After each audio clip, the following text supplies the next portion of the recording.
It's good to be able to look into God's Word again this evening, and I want to turn your attention to Colossians 3 again tonight.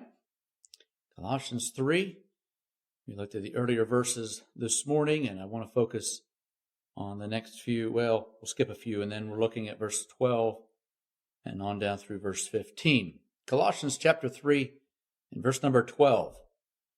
Put on, therefore, as the elect of God, holy and beloved, bowels of mercies, kindness, humbleness of mind, meekness, long-suffering, forbearing one another, and forgiving one another. If any man have a quarrel against any, even as Christ forgave you, so also do ye. And above all these things put on charity, which is the bond of perfectness. And let the peace of God rule in your hearts, to the which also ye are called in one body, and be ye thankful. Stopping there with verse 15, and I want to focus tonight on especially verse 13, but we're going to look at the others a little bit as well. But I want to focus on the right spirit. The right spirit. Tony Campolo told of a play he had seen, told of an African-American family that had apparently gotten $10,000 from their father's life insurance policy. And as they sort of sorted through where do we go from here? What do we do now? And of course, how do we use this $10,000? I don't know whether that was in addition to what it took to bury him or just what. But anyway, the mother dreamed of escaping the ghetto life of Harlem. And the daughter, she was apparently rather bright as a student, and she had dreams of going to medical school, and so that's how she maybe would have hoped to spend the money. But the son hoped to start a business, and his persuasion was pretty real and pretty good. And he was able to tell them, if I can get this business going, I'll be able to take care of the other issues, getting his mom to a nice home and putting his sister through college and all those things. And so finally he won out, and they gave him the $10,000 to invest in the business. Sadly, his partner skipped town with the money, and the son had to make his way back to his family and explain the terrible news that he had lost everything. Well, the young man's sister had plenty of harsh words and cutting remarks to give, and calling him, as we might sometimes say, calling him every name in the book. And I suppose she probably felt justified that way. Actually, her mother asked her something to this effect: "Didn't I teach you to love him?" And she just sort of spit back, "There's nothing left to love about him." Well, the mother turned her attention pretty strongly on her daughter and stopped her in all those harsh remarks that she was making. And she said, "There's always something left to love." And she asked this question, which maybe would be important for us when we've gone through some unfairness and things we don't understand, and maybe are wondering, how can I love this person? How can I respond with kindness? But she said, "Have you cried for that boy today?" She's not talking about the money part of it, not how much they had lost. She said, "Have you really cried for him? For what he's had to go through and what it's done to him?" She said, "It's easy if you love him when everything is going well, when it's easy to love. But love actually has to step in when it's hard to do so." It's easy for us to focus on all the reasons not to love, and all the reasons not to forgive, and all the reasons not to forbear or show kindness when we are going through the rough places. But those are just the times when we must do so. To start looking at the overall passage here, I suppose maybe we'd back up just a moment and recognize it's sometimes easy for us to focus in our Christian life. It's easy for us to focus on either the addition aspect or the subtraction aspect. And just stay with me for a moment. I'll explain that. You see, some people, it's easy for them to say, well, you need to stay away from this and you need to stay away from that. But sometimes it's a little hard for us to recognize on the other side how all the things we add to our Christian life. And yes, we do need to stay away from sin and wickedness. And again, that's in the earlier part of this chapter here. We need to stay away from those things. But what about all those things we add in our Christian life, in our spiritual well-being and our character? What about those things? Sometimes it's hard for us to strike the right balance. Again, we noticed this morning we do have to subtract those wicked things in order to please God, and it goes through a list there. But all we have to do is just keep reading a bit here to discover what should be in its place, what needs to be a part of it, not just taking away the wickedness, but adding to our faith all of the profitable things that God gives to us right here in this passage. But as he's made it clear even throughout his word, those positive aspects of the Christian life.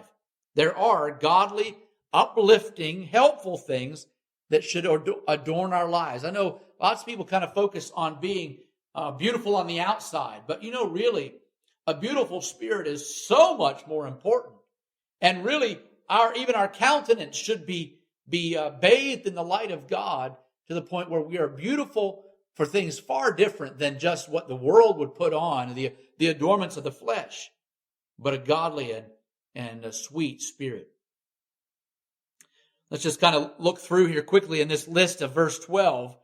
It mentions there that we are to put on the bowels of mercies, kindness, humbleness of mind, meekness, and long-suffering. That's all just tucked in there in verse 12. And so really that would be a large part of that. And going back to what we focused on earlier is when we have affections that are fully governed by God, when it's not about me, but it's about what pleases God, then they'll result in a spirit that is kind, that is humble, that is long-suffering. And it's not just going to be skin deep either. It'll be something that comes from the inside. You notice that little phrase there is a little strange to us, bowels of mercies. But the idea is that it's a deep-seated or a deeply rooted compassion that considers others. It's something that's way down the depths of our spirit. Thus the bowels idea, the innermost part of us. There's something springing up that we show mercy and love. Maybe I could ask you this question tonight. Are you a sweet person even when you're crossed? Even when you're mistreated? When things aren't fair? Are you still sweet? Those are the things we're to add on to our Christian character. And even as we noticed earlier there this morning in verse 5, we need to mortify our members, mortify those things that are wrong and ungodly. But just as it took an act to do that, just as it took some real effort on our part, it also takes effort on our part to put these on, to really have these positive things. And so this evening, let's be sure that we are clothing ourselves and adorning ourselves with the Spirit of Christ and with those things that are godly. But I do want to go a little bit further here. I want to focus the bulk of our attention tonight on verse 13. There are two key words here that we need to pay attention to in verse 13. There's several probably we could look at, but the two words there, they both begin with F, forbearing and forgiving. Those two in particular. We're going to touch on another aspect as well, but these are the tests of the love of God flowing through us, and they apply both positively and negatively. And so in one sense, maybe you would say, well, if we don't forgive, that's a negative test. That shows that we don't have the love of God. We don't experience the forgiveness of Christ. You see, that's what the scripture makes pretty plain, that if we don't forgive, we can't be forgiven. And so right here it says we are to forgive even as we have been forgiven, as Christ has shown us that forgiveness. And so that's sort of the negative test. But then also, if we do respond with forgiveness and forbearance and these fruits of the Spirit, it's a pretty strong indication that our heart is right with God. And that we do have even that positive test, you might say, as well, that God's love is working through us. Just comes down to this simple fact: our spirit shines through, whether for good or bad. We'll show what the inside of us, what our heart is like through our responses and actions. And again, Jesus himself is our example in this, so that's a pretty high standard. As he forgave, we also must forgive. As he was able to show forbearance and long-suffering in the times of trial and unfairness and all that came his way, so we also must do the same. So let's look at this aspect tonight. I kind of want to touch on it in the aspect of time, the time factor of it. And so the first aspect is, of course, to go back to our past. And so we'll look at past, present, and future, or at least the progressive aspect of our future. And so the first one we notice is that we must forgive the past wrongs. We must forgive the past wrongs. When we begin looking at things that have happened to us that we need to forgive, then usually, I suppose you could say it could be present, but it's also, we kind of are looking back to the past. That's what happened to me. That's what I've had to deal with. That's what wasn't fair. That's that thing that I've struggled with and can't seem to get the victory over in some cases, or that I've had to specifically and consciously forgive. And so it's in the past. It's something that did happen to us at some point. It might have been yesterday, might have been last week, it could have been 10 years ago, or way back when you were just real young. But forgiveness by nature I guess you'd say it involves those things that have already taken place. We look at that as a past event. Of course, there's a measure, I'm sure, of present and future effects maybe, but we forgive what was done to us in the past. And I know sometimes we really struggle over this, and people have over and over held on to those issues of the past. But a true follower of God must show forgiveness. Again, notice there that we are to forgive one another. If any man have a quarrel against any, even as Christ forgave you, so also do ye. I'm afraid there are a lot of people, maybe they even claim to be a Christian, and I'm not, setting them up here as somebody to throw stones at, but many people that have claimed to be a Christian, but in reality, they hold on to those things of the past. I've shared with you before. I just recently talked to the person again that had kind of brought about this analogy. Came to my mind as I was dealing with her, and I told her that I have shared that sometimes, and it's about like picking a scab, where yes, we can be wounded, and yes, there may be scars, but when we keep picking at it, it can't heal properly. And that sometimes is about the way people handle those past wrongs. They just keep letting it eat at them, and once in a while they might tell about it and recount what took place and show how they were right and how the other person was wrong. And it just goes on, and they just keep picking at that scab when we are called to forgive. I'll tell you, I don't want Christ doing that to me. I don't want him just continually rehashing what I did wrong. Oh, I do that enough. I mean, I can recall, I can remember. I know that those things weren't right, but I don't want Christ to be that way. I want him. We love the idea that he cast it in the sea of his forgetfulness.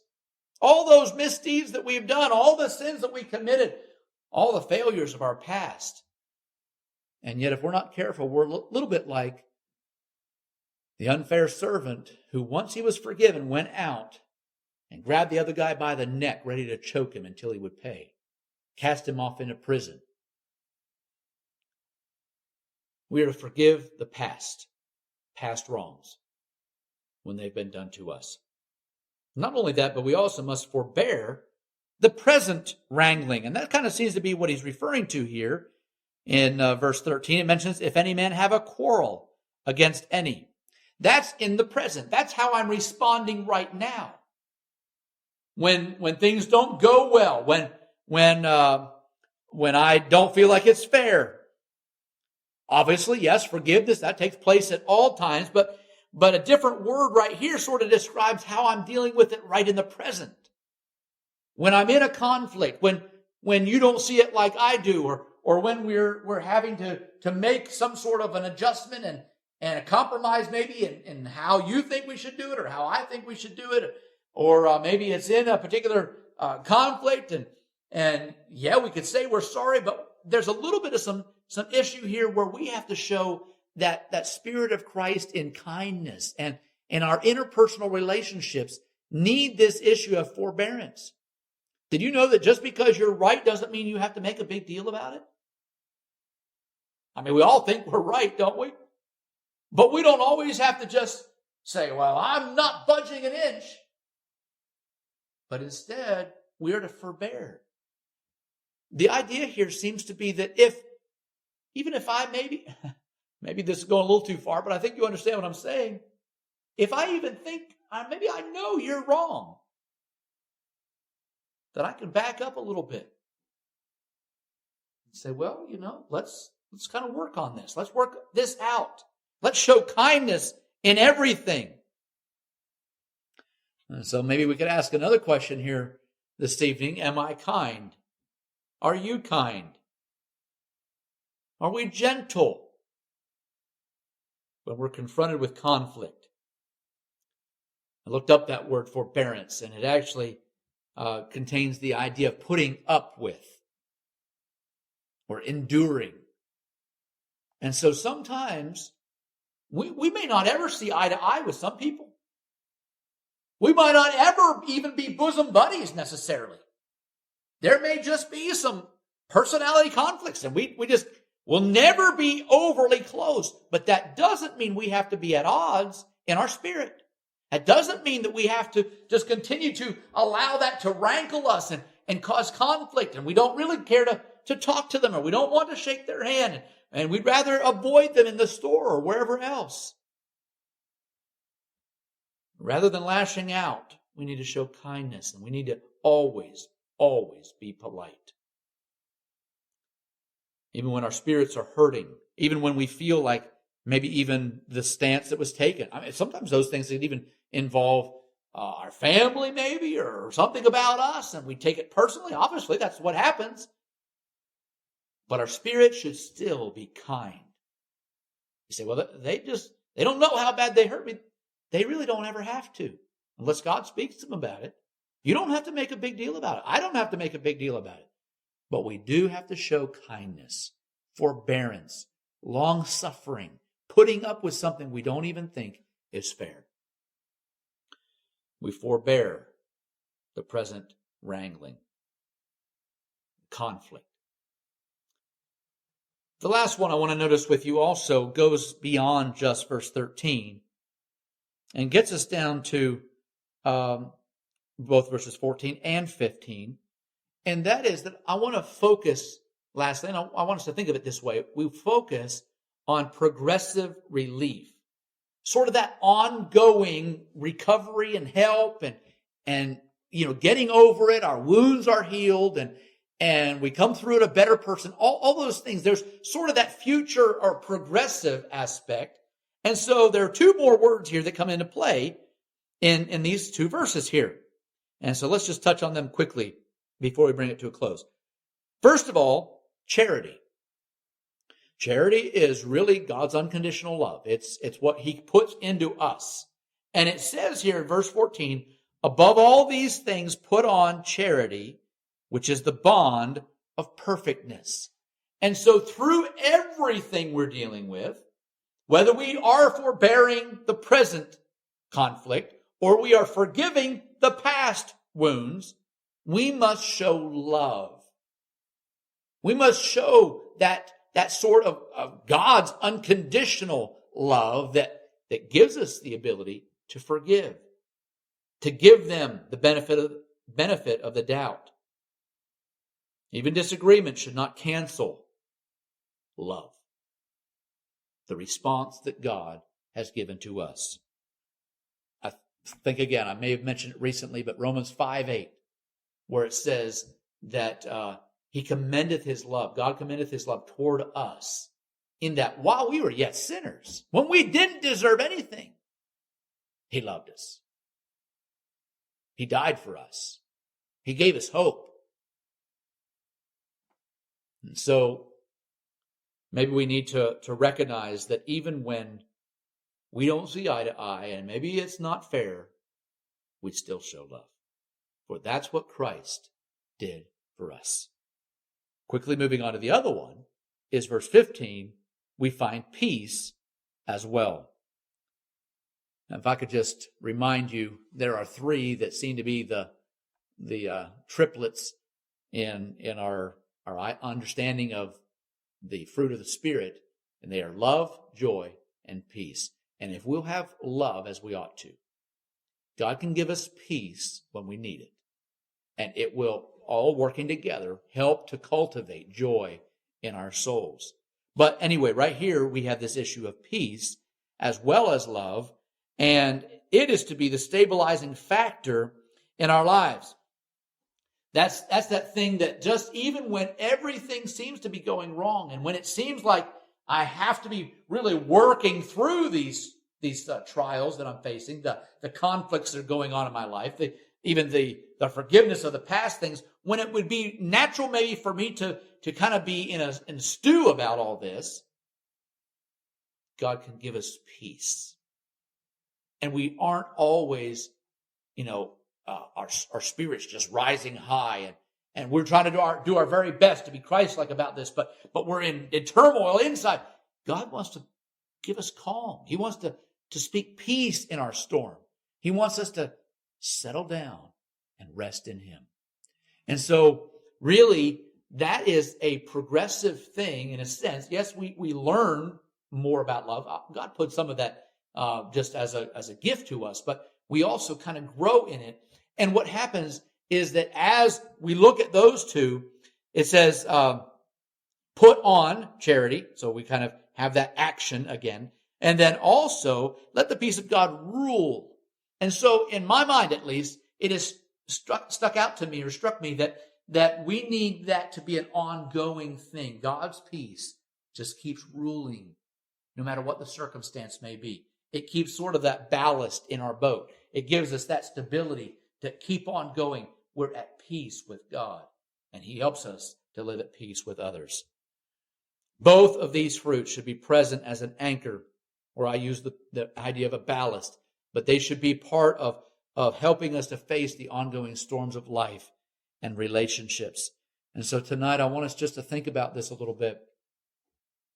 What's our response to other people? How do we handle conflict? What about when we don't even think that person is right and they disagree with me? Can I still be long-suffering and kind and forbearing and loving? Can I be at peace in the midst of the storm? That's what he calls us to be. He calls us to peace. He calls us to live above the conflict, and he calls us to have a right spirit. And so tonight, do you have a right spirit?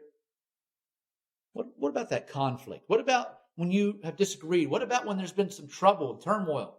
Are you still in a stew over it, or are you at peace? Are you resting in God? He wants to give us his love and his peace, and ultimately, as I mentioned a moment ago, his joy. We can be joyful in spite of the storm, in spite of what is happening, in spite of conflict, in spite of unfairness. We can still have a joy on the inside, because joy is something that's deep-seated. It comes from God. It's not just a simple smile and be happy idea, but it is instead that joy of the Lord that is our strength. Well, God help us tonight to have the right spirit. Amen.